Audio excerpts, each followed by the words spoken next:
Hello दोस्तों, आपके अपने YouTube channel Shantipur target government job पर मैं कुमार महेंद्र आपका स्वागत करता हूं। और आज हम लोग करंट अफेयर्स के सीरीज़ में एक नई टॉपिक लेकर के आए हैं विंटर डीजल के बारे में। तो हम लोग समझेंगे, अब तक तो हम लोग डीजल समझे थे और डीजल से सभी लोग परिचित हैं। जितने भी कमर्शियल व्हीकल्स होते हैं उसमें डीजल का क्या किया जाता है, यूज किया जाता है। और डीजल की अपनी क्वालिटी क्या होती है कि जितने भी भारी वाहन होते हैं उसमें डीजल का प्रयोग करते हैं जो कमर्शियल लगेज के लिए यूज होते हैं। तो हम लोग विंटर डीजल पर चर्चा करेंगे। उससे पहले हम लोग देखेंगे पेट्रोलियम। क्या देखेंगे? पेट्रोलियम। तो जब से भारत और चाइना के संबंध में थोड़ा तनाव उत्पन्न हुआ है, जब से गलवान घाटी का इशूज हुआ है, तब से एक शब्द बार बार यूज हो रहा है, विंटर डीजल। तो जो यह विंटर डीजल होता है, जो हाई लैटिट्यूड के एरियाज होते हैं, जो बहुत अधिक ऊंचाई पर होते हैं और जहाँ का टेम्परेचर क्या होता है -30 से कम होता है, वहाँ पर जो डीजल होता है वह जम जाता है। और जब जम जाता है तो जो व्हीकल्स होते हैं वह स्टार्ट होने में उसको क्या होती है, प्रॉब्लम होती है। तो वैसे एरियाज के लिए एक डीजल का प्रयोग किया, एक डीजल बनाया गया है, ठीक है, जो हरियाणा के पानीपत के रिफाइनरी में क्या हो रहा है, तैयार हो रहा है और यह बिक भी रहा है।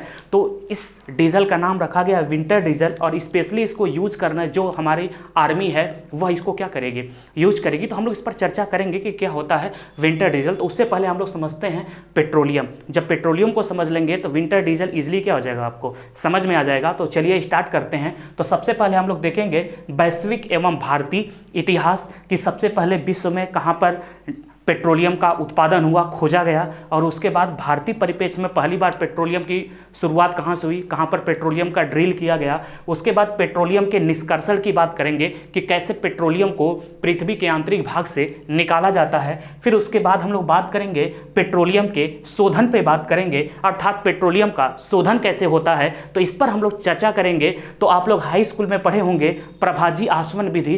तो प्रभाजी आसवन विधि के द्वारा पेट्रोलियम का शोधन होता है, इस पर हम लोग बात करेंगे। तो भारत में पेट्रोलियम के शोधन करने के लिए टोटल 23 रिफाइनरीज हैं, 23 तेल के कारखाने हैं, 23, जिसमें से 18 सार्वजनिक क्षेत्र की है, 2 संयुक्त उपक्रम है और 3 जो है प्राइवेट सेक्टर की रिफाइनरीज है। उसके बारे में भी हम लोग चर्चा करेंगे। तो उसके लिए देखिए अलग से एक टॉपिक बनाया गया है, भारत के प्रमुख तेल शोधक कारखाना। और उसके बाद देखिए पेट्रोलियम का उत्पादन, ठीक है, भंडारण विश्व और भारत में, कि विश्व में सबसे अधिक पेट्रोलियम का उत्पादन कौन करता है, उस पर बात करेंगे।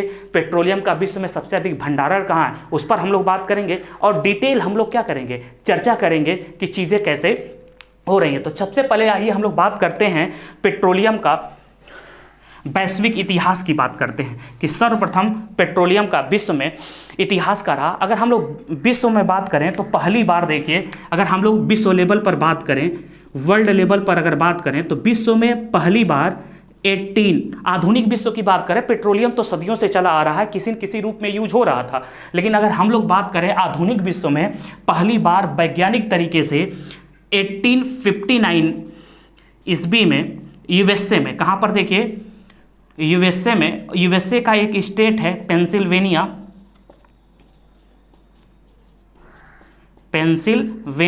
तो देखिए एक पेंसिल्वेनिया स्टेट है और इसी स्टेट में पहली बार पेट्रोलियम के लिए ड्रिल किया गया था। किसके लिए? देखिए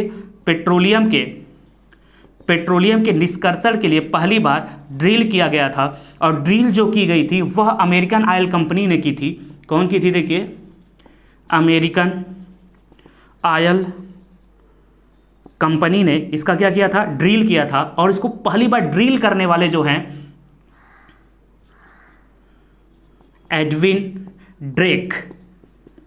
तो एडविन ड्रेक महोदय ने पहली बार क्या किया, ड्रिल किया। किसका किया? पेट्रोलियम का। और इन्हीं का दूसरा नाम है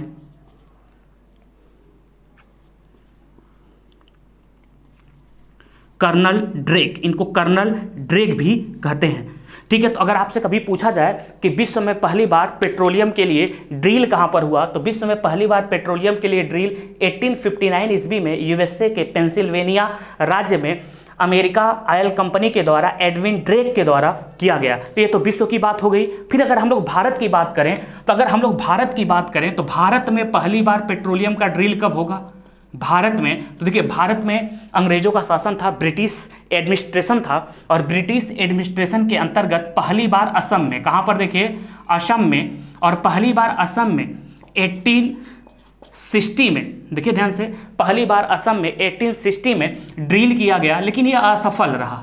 यह क्या रहा? यह असफल रहा, ड्रिल असफल रहा। फिर इसके बाद जब असम में यह ड्रिल किया गया पहली बार, तो यह क्या हो गया? असफल हो गया। फिर इसके 7 साल बाद अगर हम लोग बात करें तो 1867 में, कब? 1867 में अगर हम लोग बात करें, देखिए 1867 में एक बार ड्रिल किया गया, और अब ड्रिल देखिए कहाँ किया जाएगा? असम के माकुम में, असम के, देखिए असम के माकुम में ड्रिल किया गया, और यह ड्रिल देखिए क्या रहा? सफल रहा, और यहीं से पेट्रोलियम का क्या हुआ? उत्पादन हुआ। तो पहली बार भारत में पेट्रोलियम का अगर उत्पादन कहीं होता है तो असम के माकुम में होता है 1867 ईस्वी में, और इसका जो ड्रिल किया गया था असम रेलवे एवं ट्रेडिंग कंपनी के द्वारा, किसके द्वारा देखिए किया गया था? ड्रिल असम रेलवे एवं ट्रेडिंग कंपनी के द्वारा,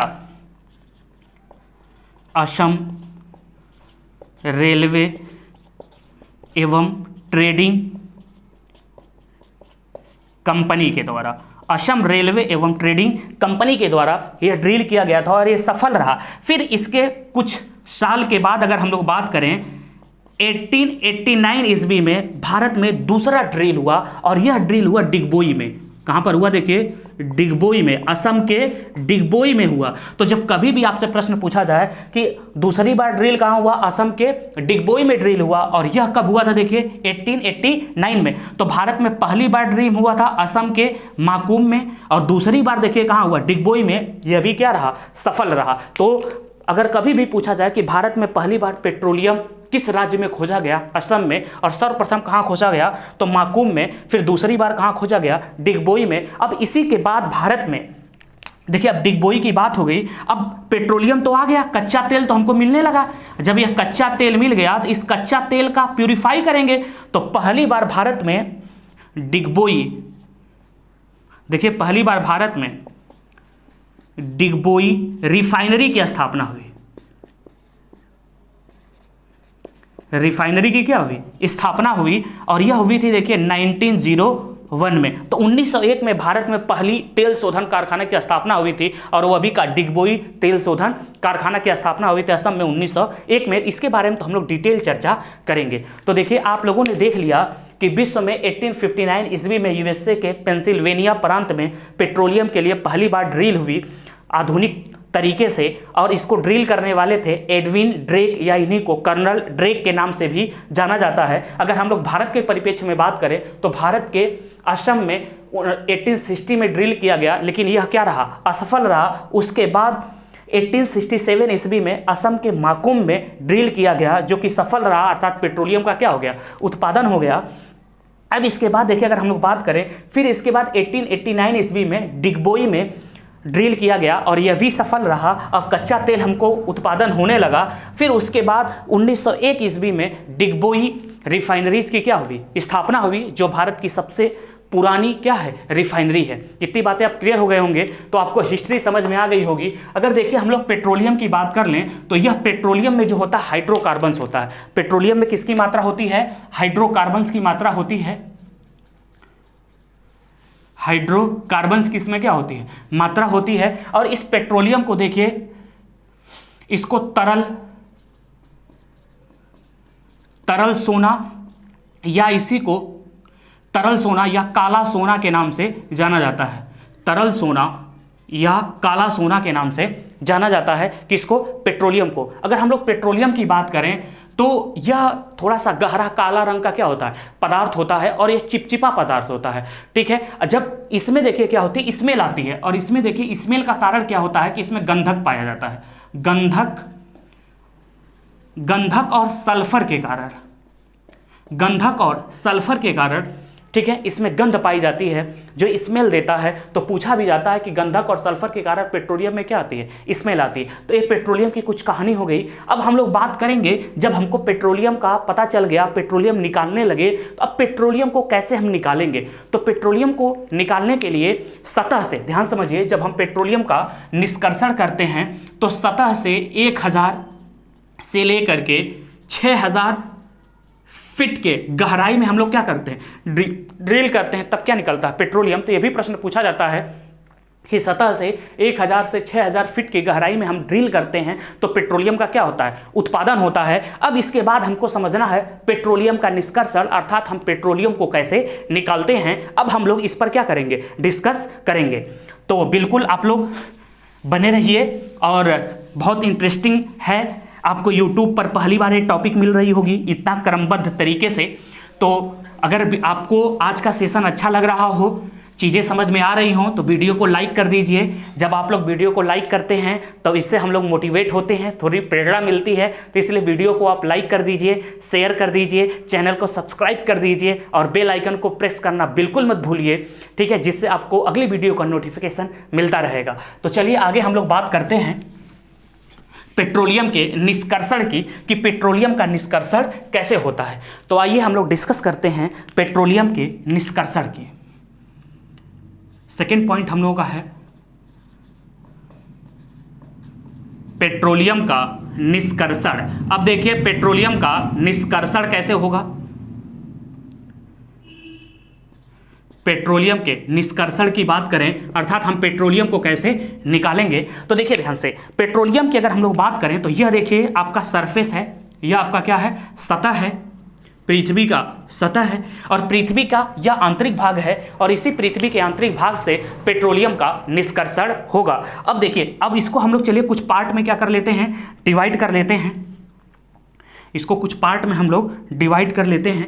देखिए, जब आप सतह से अंदर जाएंगे जहां पर पेट्रोलियम पाया जाता है, आप अपने क्षेत्र का तुलना मत करिएगा। हमारे यहाँ तो ड्रिल करते हैं तुरंत पानी मिल जाता है, लेकिन हम उस क्षेत्र की बात कर रहे हैं जहां पर पेट्रोलियम पाया जाता है। तो सबसे पहले देखिए, अगर कोई चीज पाई जाती है तो सबसे पहले प्राकृतिक गैस पाई जाती है। क्या पाई जाती है, प्राकृतिक गैस।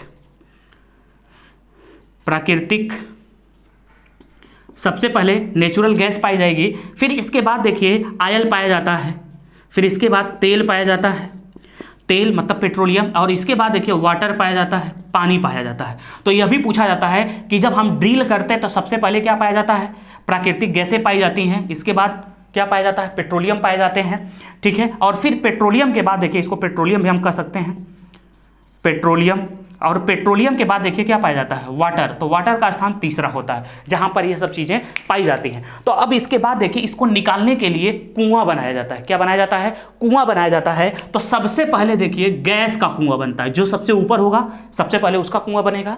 फिर इसके बाद देखिए, अगर किसी का कुआं बनता है तो ऑयल का कुआं बनता है। तो आप लोगों को इजिली देखिए समझ में आ रहा होगा, यह जो कुआं है यह गैस का कुआं है। किसका कुआं है, गैस का कुआं।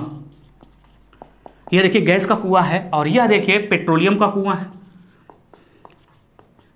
यह पेट्रोलियम का क्या है, कुआं है, अर्थात तेल का कुआं है। किसका है, तेल का, अर्थात कच्चा तेल का क्या है, कुआं है, ठीक है। अब देखिए आपको चीजें समझ में आ रही होंगी कि गैस का जो कुआं होता है यह कम गहरा होता है तुलना में पेट्रोलियम के ना कुएं से। तो यह भी प्रश्न पूछा जाता है, आखिरकार क्या कारण है कि गैस का कुआं कम गहराई में होता है तुलना में पेट्रोलियम के। तो हमारा आंसर होता है क्योंकि जो प्राकृतिक गैस होती है यह पेट्रोलियम के ऊपर पाई जाती है। इतनी बात क्लियर हो गया। तो सबसे पहले प्राकृतिक गैस, फिर पेट्रोलियम, फिर इसके बाद क्या पाया जाता है, वाटर। इसका भी क्रम पूछा जाता है। तो आपको समझ में आ गया होगा पेट्रोलियम का निष्कर्षण। अब जब पेट्रोलियम को हम निकाल लेंगे, तो जब यही पेट्रोलियम निकलता है बाहर तो इसको क्रूड ऑयल बोलते हैं। अब देखिए यहां से ये निकल आएगा तो इसको देखिए क्रूड ऑयल बोला जाता है, क्रूड ऑयल। अब यह क्रूड ऑयल या इसी को देखिए कच्चा तेल कहते हैं। क्या कहते हैं, कच्चा तेल कहा जाता है। अब देखिए क्रूड ऑयल बाहर आ गया। अब जब यह क्रूड ऑयल बाहर आ जाएगा तभी ये यूज नहीं आ पाएगा। इसमें बहुत प्रकार के तेल क्या होते हैं, ऑयल क्या होते हैं, मिक्स होते हैं। अब इसका देखिए क्या किया जाएगा, इसको रिफाइनरी में लाया जाएगा। कहाँ लाया जाएगा, रिफाइनरी में लाया जाएगा, और इसका क्या होगा, शोधन होगा, इसको प्यूरिफाई किया जाएगा। तो अगर हम लोग बात करें, जो यह क्रूड ऑयल होता है, कच्चा तेल होता है, इसके मापन करने की, मापन की एक देखिए यूनिट होती है जिसका नाम है बैरल। जिसका क्या नाम है, बैरल। तो अगर हम लोग बैरल की बात करें तो एक बैरल बराबर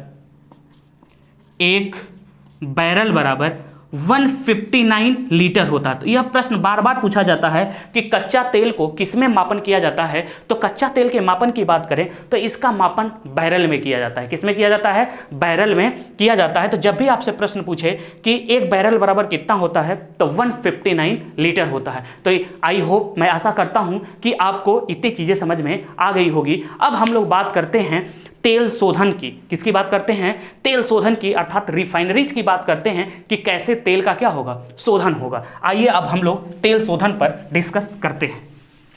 तो निष्कर्षण आपको समझ में आ गया, तब इसके बाद हम लोग डिस्कस करेंगे तेल शोधन पर।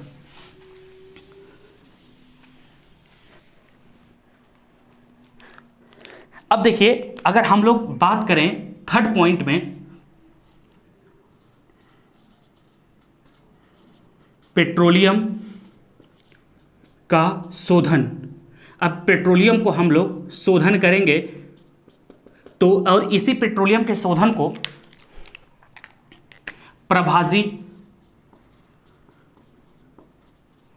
आसवन विधि कहते हैं। प्रभाजी आसवन विधि कहा जाता है।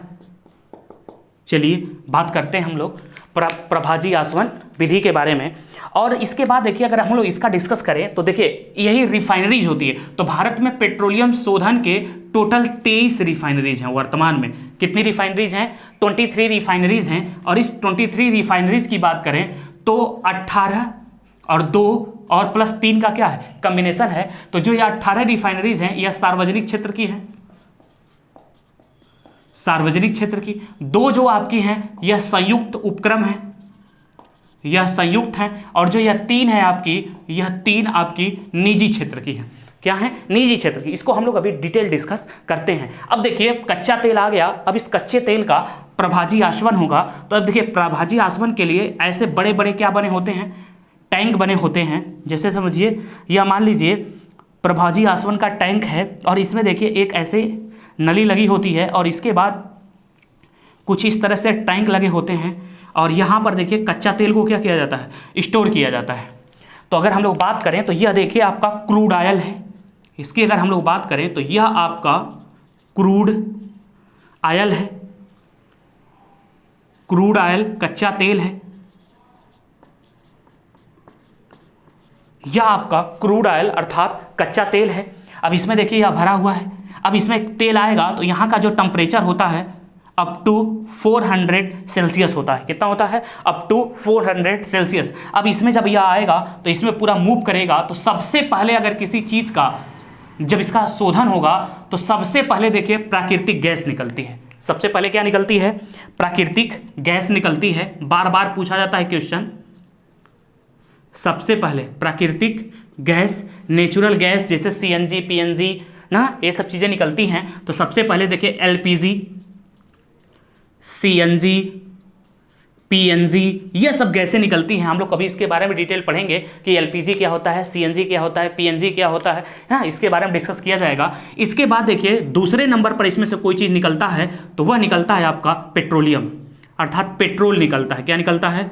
पेट्रोल। और पेट्रोल के बाद देखिए केरोसिन निकलती है। पेट्रोल के बाद देखिए क्या निकलती है? पेट्रोल के बाद अगर हम लोग बात करें तो केरोसिन निकलती है। केरोसिन, ठीक है, जिसको देखिए हम लोग घासलेट बोलते हैं। घासलेट, या इसी को देखिए मिट्टी का तेल भी बोलते हैं। मिट्टी का तेल बोलते हैं। फिर इसके बाद देखिए डीजल निकलता है। इसके बाद अगर हम लोग किसी चीज़ की बात करें तो इसके बाद देखिए डीजल निकलेगा। डीजल, और डीजल के बाद देखिए सबसे लास्ट में निकलता है अपशिष्ट पदार्थ। अपशिष्ट पदार्थ, तो सबसे लास्ट में अगर कोई चीज़ निकलेगा तो अपशिष्ट पदार्थ निकलता है। अगर हम लोग अपशिष्ट पदार्थ की बात करें तो देखिए इसमें से क्या क्या निकलता है? इसमें से मोम निकलती है, वैसलीन निकलती है। मोम, वैसलीन, वैसलीन, वैसलीन के बाद देखिए इसमें से बिटमेन निकलता है, अर्थात जिसको हम लोग देखिए पिच बोलते हैं।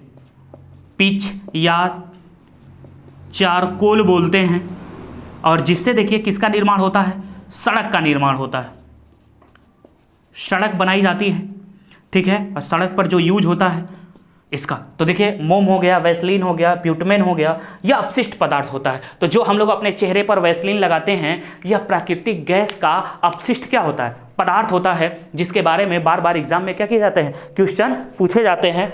तो यहाँ से हर एग्जाम में क्वेश्चन पूछा जाता है। चलिए बच्चों, इतनी बातें आपको क्लियर हो गया होगा। यहाँ से सभी एग्जाम में क्या पूछे जाते हैं, क्वेश्चन पूछे जाते हैं। तो अब देखिए, सबसे पहले हमने कच्चा तेल लिया, क्रूड ऑयल 400 अप टू 400, ठीक है, अप टू 400 सेल्सियस पर यहाँ पर टेम्परेचर होता है, और इसमें आएगा और यहाँ पर पूरा प्रोसेस होगा, और यही जो प्रोसेस है इसी को बोलते हैं प्रभाजी आसवन विधि। तो यह देखिए आपकी प्रभाजी आसवन क्या है, विधि है। तो यहाँ से क्रम यह आपको आना चाहिए, यह आपको क्या आना चाहिए, क्रम। सबसे पहले प्राकृतिक गैस, इसके बाद पेट्रोलियम, पेट्रोलियम के बाद केरोसिन, केरोसिन के बाद डीजल, और डीजल के बाद अपशिष्ट पदार्थ। तो इसका एकदम बिल्कुल आपको क्रम आना चाहिए, या क्रम लगाने के लिए आता है, ठीक है। तो यह देखिए रिफाइनरीज हो गई, यहाँ से कच्चा तेल को क्या करते हैं, रिफाइन करते हैं। तो इस तरह से हम लोग देख लिए प्रभाजी आसवन विधि। अब इसके बाद समझना है कि भारत में कहाँ कहाँ, ठीक है, टोटल भारत में किस किस जगह यह जो 23 रिफाइनरीज है भारत में, अब हम लोग इसका डिस्कस करेंगे। फिर उसके बाद वैश्विक लेवल पे बात करेंगे कौन से देश सबसे अधिक पेट्रोलियम का उत्पादन करता है, कहां पर पेट्रोलियम का सबसे अधिक भंडारण है, भारत में पेट्रोलियम की क्या स्थिति है, इन सब चीज़ों पर हम लोग क्या करेंगे, चर्चा करेंगे। तो चलिए हम लोग देखते हैं भारत की प्रमुख तेल शोधन कारखाना, इस पर हम लोग डिस्कस करते हैं।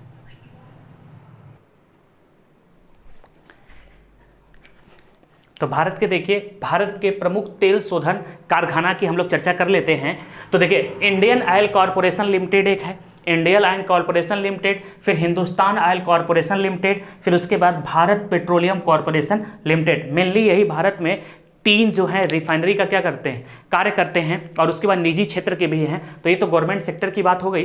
तो देखिए, अगर हम लोग बात करें इंडियन ऑयल कॉरपोरेशन लिमिटेड की, तो इसके अंतर्गत देखिए भारत में कौन कौन सी रिफाइनरीज आती हैं। कभी कभी कूट मिलाने के लिए पूछ देता है कौन किसकी है।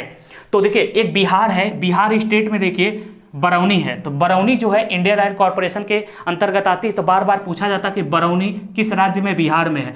गुजरात की देखिए कोयली, तो गुजरात का जो कोयली प्लेस है, यह भी देखिए इंडियन ऑयल कॉरपोरेशन की रिफाइनरीज है। पश्चिम बंगाल में हल्दिया भी, यह भी इंडियन ऑयल कॉरपोरेशन की रिफाइनरी है। उत्तर प्रदेश का मथुरा, बार बार एग्जाम में क्वेश्चन पूछा जाता है, मोस्ट इंपॉर्टेंट है कि यह उत्तर प्रदेश में एकमात्र रिफाइनरी कौन है, मथुरा में है। यह किसके अंतर्गत काम करती है, इंडियन ऑयल कॉरपोरेशन के अंतर्गत काम करती है। अगर हम लोग हरियाणा में बात करें तो हरियाणा के पानीपत, देखिए हरियाणा के पानीपत में भी एक रिफाइनरी है जो भी इंडियन ऑयल कॉरपोरेशन के अंतर्गत काम करती है। अगर हम लोग पानीपत की बात करें तो यह देखिए भारत की सबसे बड़ी सार्वजनिक क्षेत्र की, किस क्षेत्र की, देखिए सार्वजनिक क्षेत्र की। तो जो यह हरियाणा के पानीपत में रिफाइनरीज है, यह भारत की सबसे बड़ी क्या है, रिफाइनरीज है, तेल शोधन कारखाना है सार्वजनिक क्षेत्र का। किस क्षेत्र का, सार्वजनिक क्षेत्र का, ठीक है। फिर इसके बाद देखिए, अगर हम लोग असम में बात करें तो असम के डिगबोई में, जो यह असम का डिगबोई है, तो यही डिगबोई जो है भारत की सबसे क्या है, प्राचीन है, ठीक है। इसकी स्थापना 1901 में हुई थी। कब हुई थी, 1901 में हुई थी। और फिर इसके बाद देखिए बोइंगांव और गुवाहाटी, तो यह सब इंडियन ऑयल कॉरपोरेशन के अंतर्गत क्या करती हैं, काम करती हैं। और ओडिशा की अगर हम लोग बात करें तो ओडिशा में पारादीप। तो यह जितनी भी आपको दिख रही हैं, तो यह इंडियन ऑयल कॉरपोरेशन के अंतर्गत कार्य करती हैं। अगर हम लोग हिंदुस्तान पेट्रोलियम कॉरपोरेशन के अंतर्गत कार्य करने वाली बात करें तो महाराष्ट्र के मुंबई में एक रिफाइनरी है, और उसके बाद आंध्र प्रदेश के विशाखापट्टनम में एक रिफाइनरीज है। तो इनकी देखिए 2 प्रमुख क्या है, रिफाइनरीज हैं। अगर हम लोग भारत पेट्रोलियम कॉरपोरेशन के अंतर्गत बात करें तो इसकी देखिए एक महाराष्ट्र के मुंबई में है और एक केरल के कहाँ है, कोचीन में है। अगर हम लोग बात करें देखिए नुमलीगढ़ रिफाइनरी लिमिटेड, यह देखिए कहाँ पर है, असम में है। ध्यान समझिएगा, नुमलीगढ़ रिफाइनरी है तो यह असम के नुमलीगढ़ क्षेत्र में स्थित है। यह देखिए Bharat petroleum Indian oil corporation और असम सरकार का संयुक्त क्या है, उपक्रम है। तो मैंने कहा था जो संयुक्त उपक्रम है दो है, तो देखिए एक तो यह हो गया और इसके बाद एक देखिए संयुक्त उपक्रम जो है वह देखिए भारत पेट्रोलियम और ओमान देश है जिसकी मस्कट क्या है, कैपिटल है। तो ओमान ऑयल कंपनी लिमिटेड दोनों के पार्टनरशिप से चलती है। तो यह मध्य प्रदेश के वीना में क्या है स्थित है। यह भी संयुक्त क्या है, उपक्रम है। तो आपने देख लिया दो संयुक्त उपक्रम है, एक आपका नुमलीगढ़ रिफाइनरी लिमिटेड असम के नुमलीगढ़ में है, ठीक है, भारत पेट्रोलियम, इंडियन ऑयल और असम सरकार का संयुक्त उपक्रम है। और उसके बाद हम लोग बात करें भारत पेट्रोलियम और ओमान ऑयल कंपनी लिमिटेड के तरफ से है, अर्थात मध्य प्रदेश के वीना में, यह भी एक संयुक्त क्या है, उपक्रम है। अगर उसके बाद हम लोग देखिए एक आपका आंध्र प्रदेश के तातिकापा में है, यह भी कई बार पूछा गया है,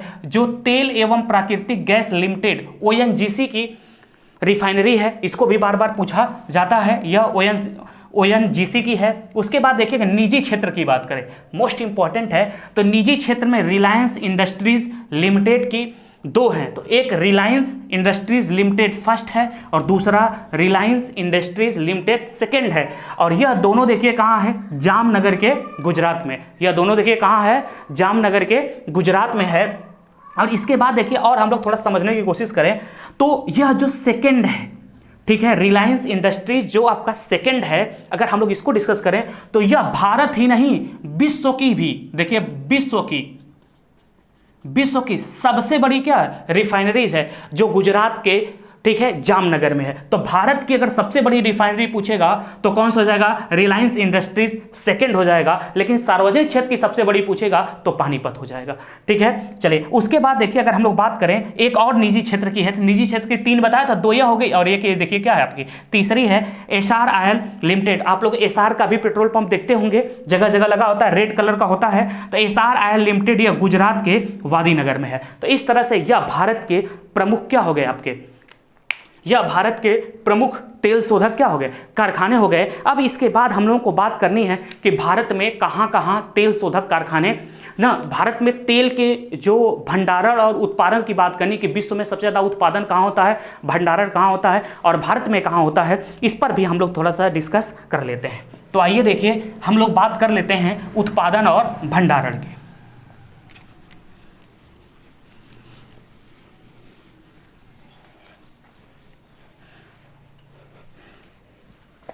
तो आइए देखिए उत्पादन और भंडारण की अगर हम लोग बात करें तो देखिए विश्व की बात कर लेते हैं और फिर भारत की बात कर लेते हैं, ठीक है। तो विश्व में देखिए एक तो उत्पादन की बात होगी और एक आपका भंडारण की बात होगी। भारत में भी उत्पादन की बात होगी और भारत में भंडारण की बात होगी, ठीक है। तो देखिए विश्व में अगर हम लोग उत्पादन की बात करें तो विश्व में यदि हम लोग उत्पादन की बात करें तो उत्पादन में पहले स्थान पर USA है, ठीक है। दूसरे स्थान पर आपका सऊदी अरबिया है, सऊदी अरब है और तीसरे स्थान पर रूस है। तीसरा स्थान पर कौन है, आपका रशिया है, ठीक है। इसके बाद देखिए अगर हम लोग बात करें भंडारण में पहले स्थान पर वेनेजुएला है, वेनेजुएला, ठीक है, दक्षिण अमेरिका महाद्वीप का देश है वेनेजुएला। फिर इसके बाद देखिए यह हो गया दूसरे नंबर पर, अगर हम लोग बात करें तो दूसरे नंबर पर देखिए वेनेजुएला हो गया और वेनेजुएला के बाद अगर देखिए हम लोग बात करें दूसरे नंबर पे सऊदी अरबिया है, सऊदी अरब है और इसके बाद तीसरे नंबर पे आपका कनाडा है। तीसरे नंबर पर कौन है आपका, कनाडा है। तो इस तरह से देखिए उत्पादन में हो गया, भंडारण में, तो उत्पादन में वर्तमान में USA है और फिर सऊदी अरबिया, फिर रूस है। फिर इसके बाद भंडारण में वेनेजुएला, सऊदी अरब और उसके बाद क्या है, कनाडा है। फिर इसके बाद देखिए भारत में अगर हम लोग बात करें उत्पादन में, भारत में अगर हम लोग उत्पादन में बात करें तो सबसे पहले अपतटीय क्षेत्र है। सबसे पहले क्या है आपका, अपतटीय, सबसे पहले अपतटीय क्षेत्र है, ठीक है। अपतटीय क्षेत्र के बाद आपका राजस्थान है, राजस्थान के बाद आपका गुजरात है, राजस्थान के बाद कौन है आपका, गुजरात है। तो पहला अपतटीय क्षेत्र, दूसरा राजस्थान और तीसरा देखिए आपका कौन है, गुजरात है, जिसको बार बार एग्जाम में पूछा जाता है। अगर हम लोग भंडारण में देखिए बात करें तो भंडारण में पहले अपतटीय क्षेत्र है, अपतटीय क्षेत्र, फिर इसके बाद देखिए असम का नंबर आता है, और इसके बाद देखिए तीसरे नंबर पर अगर हम लोग बात करें तो देखिए असम का नंबर, फिर उसके बाद देखिए गुजरात है। कौन है, गुजरात, इसके बाद आपका गुजरात है। तो यहां से भी प्रश्न बार बार एग्जाम में पूछा जाता है। तो यह देखिए उत्पादन की बात हो गई, भंडारण की बात हो गई, तो अपतटीय क्षेत्र की बात हो गई। तो यह देखिए भारत में उत्पादन और किसकी बात हो गई, भंडारण की बात हो गई। तो इस तरह से आपका, ठीक है, इस तरह से आपका जितने भी क्षेत्र थे यह आपके पूरे क्या हो गए, कंप्लीट हो गए। और यहाँ से बार बार प्रश्न क्या किए जाते हैं, पूछे जाते हैं। तो मैं आशा करता हूँ, उम्मीद करता हूँ कि आपको यह वीडियो बहुत पसंद आई होगी, चीज़ें समझ में आई होंगी। और आप लोग अगर वीडियो को शेयर कर दीजिए, सब्सक्राइब कर दीजिए, बेल आइकन को प्रेस कर दीजिए। फिर इसी तरह की एक रोचक जानकारी के साथ, एक करेंट अफेयर्स के साथ हम लोग फिर अगले वीडियो में मिलेंगे। तब तक के लिए आप सभी लोगों को धन्यवाद।